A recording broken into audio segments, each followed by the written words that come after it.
Assalamualaikum warahmatullahi wabarakatuh. Selamat pagi, siang, sore, Bapak Ibu penguji. Perkenalkan, nama saya Arda Gundung Mainaka, NIM saya 2022 008 127.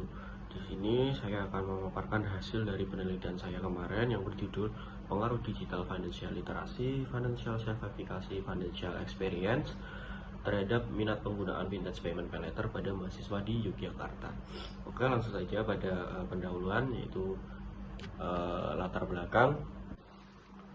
Oke, jadi latar belakang saya dari penelitian ini adalah perkembangan teknologi vintage meningkat pesat dalam waktu satu dekade terakhir, ditandai dengan lonjakan pencarian kata vintage secara global serta inovasi yang menantang sistem keuangan tradisional. Salah satu inovasi yang berkembang pekat adalah pinjaman pay letter atau layanan pay letter yang menawarkan kemudahan pembayaran digital dan menjadi alternatif pinjaman praktis bagi konsumen. Nah, di Indonesia sendiri penggunaan pay letter itu meningkat signifikan dengan 38% konsumen e-commerce menggunakannya pada tahun 2021. Dan nilai transaksinya itu diproyeksikan naik menjadi 7,3 miliar dolar pada tahun 2026 besok. Nah, meskipun pay letter itu menawarkan kemudahan, minat penggunaan pay letter tidak hanya dipengaruhi oleh aspek teknologi saja, tetapi juga ada aspek lainnya seperti aspek psikologis dan perilaku pengguna. Seperti contohnya digital financial literacy, financial self-efficacy, dan financial experience.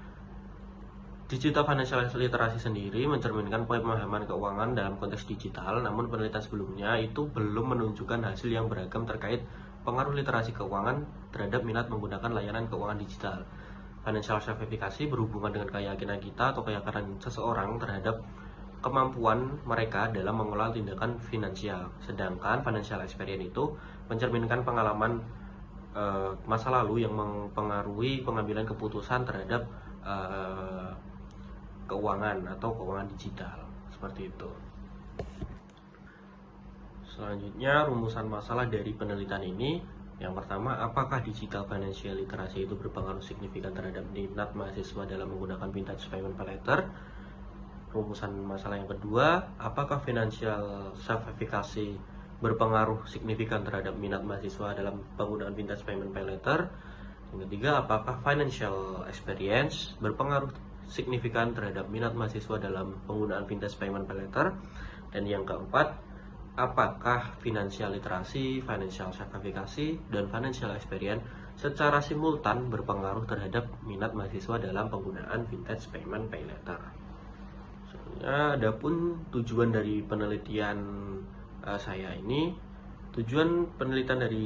yang pertama adalah menguji pengaruh digital financial literacy terhadap minat penggunaan pay letter pada mahasiswa, menguji pengaruh financial self-efficacy terhadap minat penggunaan pay letter pada mahasiswa, menguji pengaruh financial experience terhadap minat penggunaan pay letter pada mahasiswa, dan yang keempat, menguji ketiga variabel saya tadi secara simultan berpengaruh atau tidak terhadap minat penggunaan pay letter pada mahasiswa.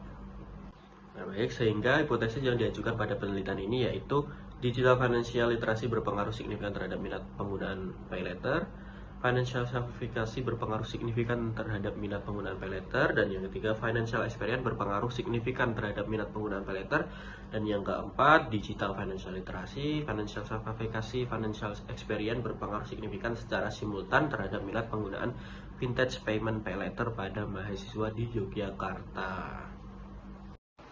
Pada slide ini metodologi penelitian. Metodologi penelitian di sini ada sifat penelitian, populasi, sampel, teknik pengambilan sampel, jenis dan sumber data, metode analisis data, dan variabel penelitian saya.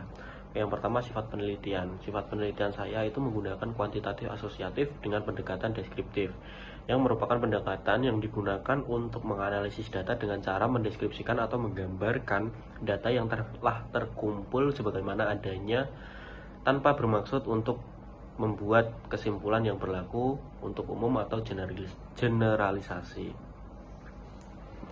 Selanjutnya, populasi pada penelitian saya ini yaitu mahasiswa aktif di Yogyakarta.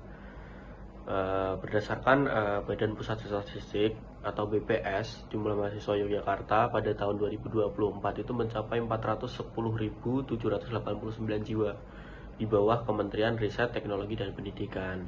Sehingga sampel dalam penelitian ini itu ditentukan menggunakan metode Slovin, yang berarti didapatkan 100 sampel dari mahasiswa di Yogyakarta.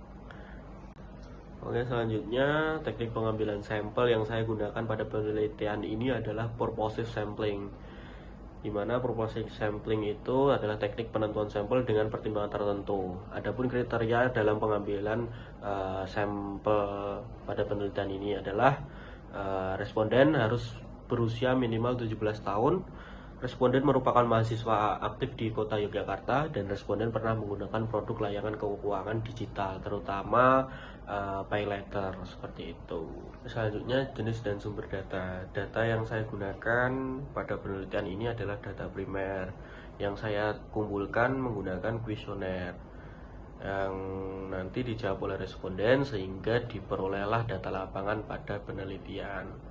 Nah, selanjutnya variabel penelitian saya di sini ada digital financial literacy, financial self-efficacy, financial experience, dan juga ada minat penggunaan.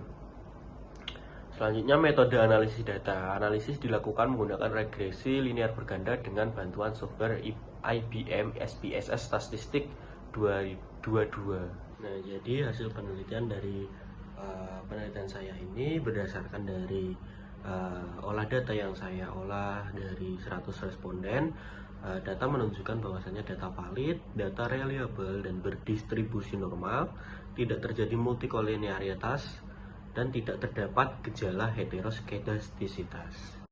Jadi untuk uji T-nya secara parsial, digital financial literacy dan financial experience tidak berpengaruh signifikan terhadap minat penggunaan pay letter, sedangkan financial self-efficacy berpengaruh signifikan. Sedangkan berdasarkan dari tabel ANOVA dapat diambil keputusan bahwa secara simultan ketiga variabel saya, yaitu DFL, FSE, dan FE, itu berpengaruh signifikan terhadap MP atau minat penggunaan.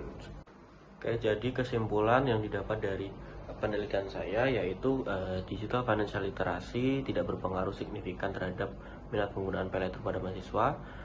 Financial self-efficacy berpengaruh positif dan signifikan terhadap minat penggunaan pay letter, sehingga kepercayaan diri dalam mengelola keuangan itu menjadi faktor utama.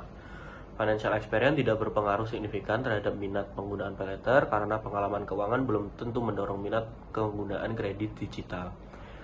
Jadi secara keseluruhan minat penggunaan pay letter itu lebih dipengaruhi oleh faktor psikologis dibandingkan pengetahuan dan pengalaman keuangan. Oke, terima kasih. Cukup sekian pemaparan hasil penelitian saya. Ada kurang lebihnya saya mohon maaf. Wassalamualaikum warahmatullahi wabarakatuh.